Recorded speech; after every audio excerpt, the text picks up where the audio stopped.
গত শুক্রবার আমরা গিয়েছিলাম বড়মার কাছে। বড়মা মানেই আমরা জানি প্রচুর ভিড়, ঘন্টার পর ঘন্টা লাইন, আর কোনোভাবে পুজো দিয়ে মায়ের মুখটাও ঠিকভাবে দর্শন করা যায় না। তার আগেই মন্দির থেকে বার করে দেওয়া হয় ভিড়ের জন্য। এই ভয়ে এতদিন বড়মার কাছে যাওয়ার ইচ্ছে থাকলেও কিন্তু সেটা সম্ভব হয়ে ওঠেনি। কারণ এত দূর থেকে, কারণ নবদ্বীপ থেকে নৈহাটি অনেকটাই রাস্তা। এত দূর থেকে গিয়ে যদি মায়ের মুখটা ঠিকভাবে দেখতেই না পারি, তাহলে আর সেই পুজো দেওয়ার কি মানে? এর আগে আমি যাদের কাছে বড়মার পুজো দেওয়ার এক্সপিরিয়েন্স শুনতে চেয়েছি, তাদের সকলেরই এক্সপিরিয়েন্স ভালো ছিল না বলতে পারো।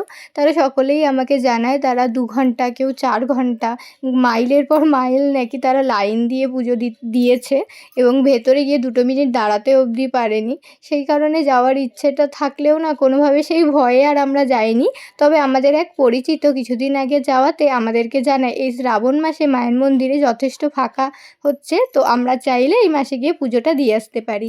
আমাদের প্ল্যান ছিল 13 জন যাওয়ার, কিন্তু সকলেরই কিছু না কিছু অসুবিধা পড়ে যাওয়াতে আগের দিন রাত্রেবেলা আমি আর অজয় মিলে ঠিক করি তাহলে আমরা 2 জন আর আমাদের বাবাই আর আমার ভাই, আমরা 4 জন মিলে, আর মামামকে নিয়ে আমরা 5 জন মিলে চলে গেছিলাম নৈহাটিতে। তবে এই কথাটি মানতেই হবে যে মা যখন যাকে ডাকবে তখনই একমাত্র সে যেতে পারবে। না হলে একবার ভাবো, আমরা 13 জন যেখানে যেতাম সেখানে আজকে মাত্র আমরা 4 জন এসেছি। সকলেরই কিছু না কিছু প্রবলেম পড়ে গেছিল।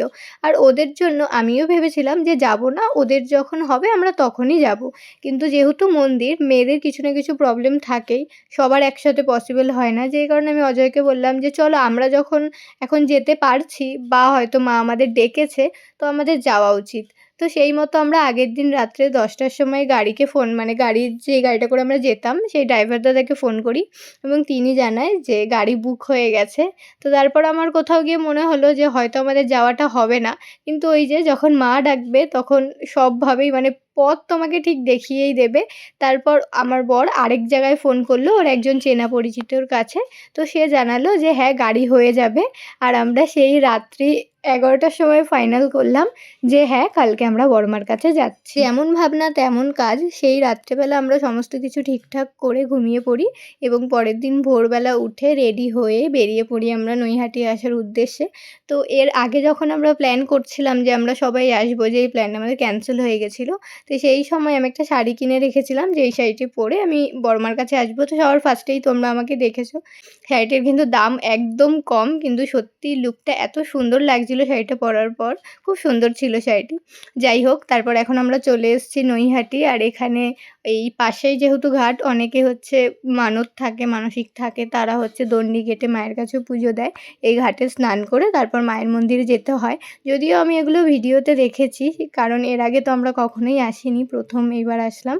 তো আরেকটা ঘটনা হচ্ছে, আমি গাড়িতে আসতে আসতেও খুব ভয় পাচ্ছিলাম যে না জানি কতটা লাইনের পেছনে পড়তে হবে। যখন আমরা ঢুকেছি নৈহাটি, 2 ছেলে আমাদেরকে বলে যে তাদের মন্দিরের সামনে পুজোর ডালার দোকান আছে, তো তারা আমাদের ঘাটের পাশের রাস্তা দিয়ে মন্দিরের কাছে নিয়ে আসে এবং এই দোকানটিতে তারা নিয়ে আসে। আর তারা আমাদেরকে এটাও জানায় যে মন্দির নাকি একদম ফাঁকা ছিল, যেটা শুনে আমার এত মানে শান্তি একটা অনুভব হলো। কারণ আমি চেয়েছিলাম যে পুজো যখন দেবো খুব ভালোভাবে একটু ফাঁকায় ফাঁকায় যাতে দাঁড়িয়ে 5টা মিনিট মাকে দেখতে পারি মন ভরে। তো সেই ইচ্ছেটাও মা আমার পূরণ করে দিয়েছে। যেহেতু এখন বর্ষাকাল, সেই কারণে কিন্তু এখন এই মেঘ এই বৃষ্টি, প্রতিদিনই প্রায় কম বেশি বৃষ্টি হচ্ছে।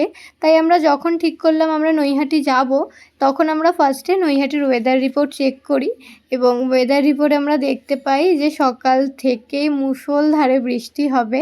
তো তাও আমরা ডিসাইড করলাম যে হ্যাঁ, আমরা যাব, দরকার হয় ছাতা নিয়ে যাব, তাও আমরা যাব। আর বৃষ্টি হলে হয়তো ফাঁকাই থাকবে।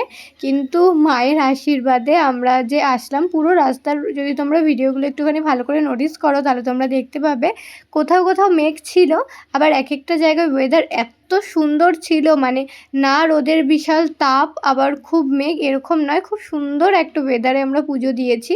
আর এখন দেখো আমরা একদম মন্দিরের সামনে চলে এসেছি। আর হ্যাঁ, একদিকে হালকা মেঘ থাকলেও বেশ একটা রোদের একটা ওয়েদার ছিল, বেশ ভালো লাগছিল ওয়েদারটা।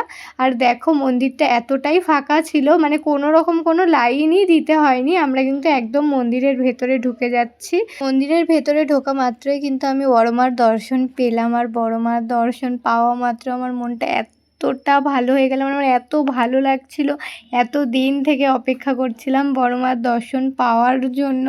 আর বড় মা আজকে আমার চোখের সামনে, মানে আমার অনুভূতিটা এখন আমি মানে তোমাদেরকে বলে বোঝাতে পারবো না। আর আমি তো ভেতরে ঢুকে মায়ের চোখের দিকে তাকিয়ে এতটা ইমোশনাল হয়ে গেছিলাম, মানে এত দিন ধরে আমি ভিডিওতে দেখে আসছি কিন্তু এতবার আসার চেষ্টা করেও আসতে পারিনি। তো অবশেষে যখন আসলাম মায়ের কাছে, সেই অনুভূতিটা সত্যি অনেক অনেক আনন্দের। বড় মার কাছে আসার পথে আমি অনেক কিছু ভেবে রেখেছিলাম, মাকে এগুলো বলবো, অনেক কিছু ক্লিয়ার করার ছিল, অনেক কিছু কনফেস করার ছিল, কিন্তু মায়ের মুখের দিকে তাকিয়ে আমি মনে হয় আমার সব উত্তর পেয়ে গেছি। মায়ের যে কী মহিমা, কী রূপ সেখানে, মানে সেই জায়গাটা পুরো আলো হয়েছিল সামনে, মানে আমি বেরোতেই পারছিলাম না, আমি বারবার দাঁড়িয়ে যাচ্ছিলাম। আর ওখানে যারা পুজো করছিল পুরোহিত, উনিও আমার দিকে তাকিয়ে হাসছিল, মানে আমাকে ডাকছে আমি যেতেই পারছি না, এরকম একটা ব্যাপার, মানে কিছু একটা আমাকে আটকে রেখেছে। যাই হোক, তারপর অনেকক্ষণ আমি ভেতরে দাঁড়িয়েছিলাম, মাকে মন ভরে দেখেছি। তারপর মায়ের অনুমতি নিয়ে অবশেষে আমরা মন্দির থেকে বেরোই এবং জল টল খাই। তারপর দেখি এই অসহায় কিছু বৃদ্ধ মানুষ আমাদের কাছে এসে খাবার চেয়েছিল, তো আমরা ওনাদের এই দোকানে নিয়ে আসি এবং বলি তোমাদের যা ভালো লাগে তোমরা নাও, এবং তারা বিস্কুটের প্যাকেট আর জলের বোতল নিয়েছিল আর অনেক খুশি হয়েছিল, আমাদেরকে অনেক আশীর্বাদ করেছিল। তোমরা যারা নৈহাটির মন্দিরে যাবে ভাবছো, তো এরকম অনেক অসহায় বৃদ্ধ মানুষ তোমাদের কাছে খাবার চাইতে পারে, কিন্তু তোমরা যেটা করবে, তোমরা যাই খাবার তাদেরকে দেবে না কেন, সেই খাবারের সিলটাকে কেটে সেই খাবারটিকে খুলে তারপর তাদেরকে দেবে। এটা আমরা পরে জানতে পেরেছিলাম, কারণ অনেকে এমন আছে যেই খাবার তারা পায় সেগুলো তারা খায় না, আবার পরবর্তীতে দোকানে এসে রিটার্ন করে টাকা নিয়ে যায়। তো তোমরা সবসময় তাদেরকে যাই দাও না কেন সেই খাবারটিকে ওপেন করে তারপরেই দেবে। যারা এখনও নৈহাটি আসনি, আসবে ভাবছো, তারা এই শ্রাবণ মাসেই চলে আসো, কারণ এখন কিন্তু মন্দির বেশ ফাঁকা থাকছে আর তোমরা খুব ভালোভাবে পুজো দিতে পারবে। বাড়ি ফেরার পথে বড় মা যে কতটা জাগ্রত সেই প্রমাণও আমরা পাই। ভিডিওতে তোমরা দেখতে পাবে আমরা যতক্ষণ মন্দির চত্বরে ছিলাম ওয়েদার কত সুন্দর ছিল, না একটু মেঘ না একটু বৃষ্টি, কিন্তু যেই আমরা বাড়ি ফেরার জন্য রওনা দিই, গাড়িতে উঠি, তার মিনিট দুয়েকের মধ্যে প্রবল বৃষ্টি। সে যে কি বৃষ্টি, রাস্তায় প্রায় পা পাতার ওপরে জল হয়ে যায়, কিন্তু বড় মার আশীর্বাদে এক ফোঁটা বৃষ্টির জল আমাদের গায়ে পড়েনি। যাই হোক, তোমরা যারা আসতে চাইছো সবাই চলে আসো বড় মার কাছে।